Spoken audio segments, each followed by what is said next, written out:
Thank you all for attending the launch of the Running Artfully Network.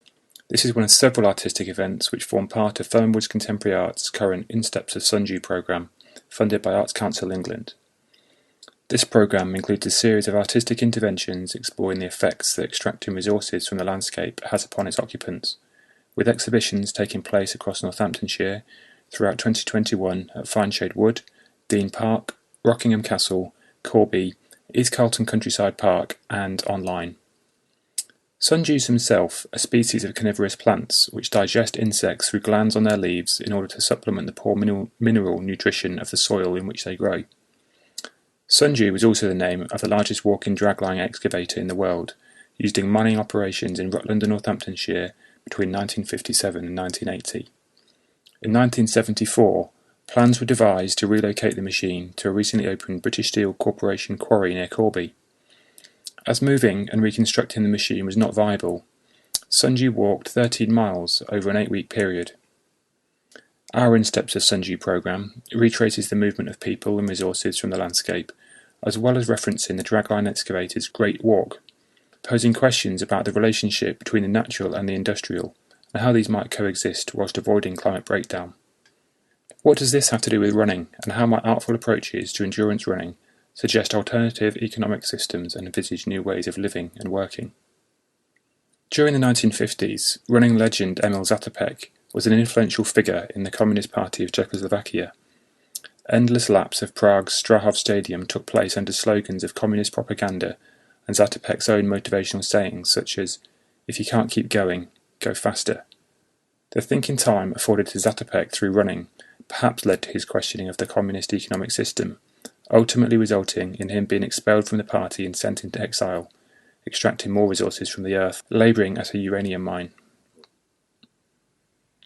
I was raised in Corby, in Northamptonshire, England, which in the 1930s grew rapidly from a rural village to an industrial town due to Stewart and Lloyd's establishing a steelworks in order to exploit the rich seam of iron ore.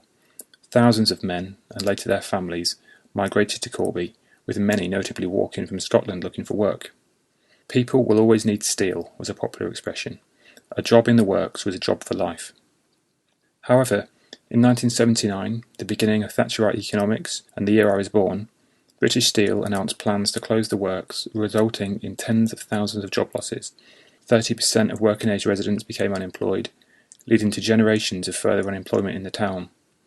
In contrast to Corby, the refrain from nearby towns with economies based around the leather industry was, "People will always need shoes."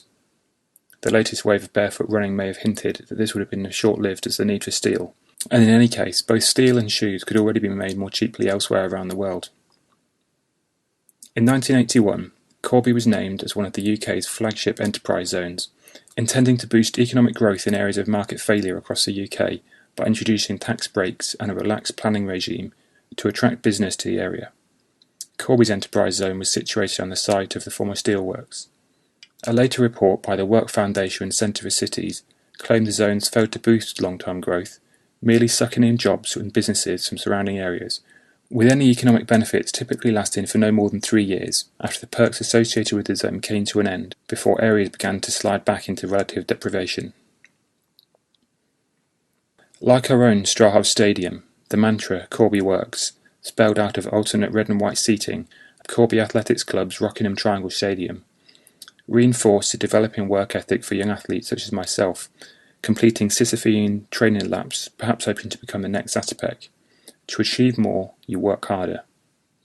This tradition of no pain, no gain can be traced back to Benjamin Franklin, one of the founding fathers of the United States and an early philosopher of capitalism, expounding this approach to succeed in a capitalist society. In 1905, and referencing Franklin, Max Weber argued in The Protestant Ethic and Spirit of Capitalism that capitalism was now creeping into every corner of our lives, seeing us at risk of becoming trapped in a metaphorical steel shell or iron cage. The early economic promise of Corby was once immortalised in a thriving town centre through the sculptural interpretation of molten steel coiling down and flowing over limestone into water. The sculpture itself was moved to make way for a new market site development and later erected on a roundabout before being bent double by severe weather, perhaps a harbinger of a future that awaits us. Titled The Spirit of Corby, the sculpture now resides trapped in a metaphoric, economic and literal iron cage. Sociologist Rick Scarce and clinician, coach and innovator Philip Maffetone argue that as economics creeps into our lives, traditional forms of sport and exercise are typically based on this capitalist, profit-based economic system, rewarding gain at the expense of pain. As this approach to training is increasingly recognised as ultimately, if not instantly, harmful, rather than sport and exercise follow failing economic theory, what alternatives might we imagine by applying artful approaches to running to suggest alternative economic systems?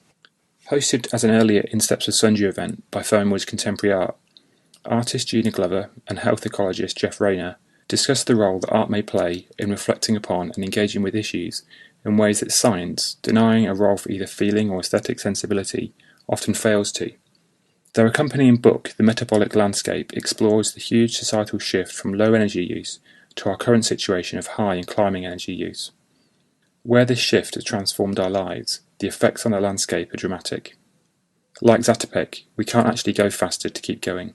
We can't continue to follow extractivist and capitalist models when the limited gain is at the cost of our health and that of a planet with limited resources. Philip Maffetone's approach to health and fitness follows the Hippocratic Oath of healthcare worldwide. First, do no harm. Suggesting running artfully as a way of being in the world, ultramarathons are often viewed through this lens, described both as a life in a day and an eating and sleeping competition with a bit of running thrown in. You can't muscle through a 24-hour run. Ultra runners recognise that a successful performance comes from carefully managing energy levels to ensure they don't overshoot life support systems, already suggestive of Kate Raworth's model for a regenerative and distributive donut economy. Whilst this short presentation doesn't claim to have all the answers, we hope the Running Artfully Network will provide a forum to ask some urgent questions. As Chris McDougall writes in Born to Run, distance running was revered because it was indispensable. It was the way we survived and thrived and spread across the planet. You ran to eat and to avoid being eaten. You ran to find a mate and impress her, and with her you ran off to start a new life together. You had to love running, or you wouldn't live to love anything else.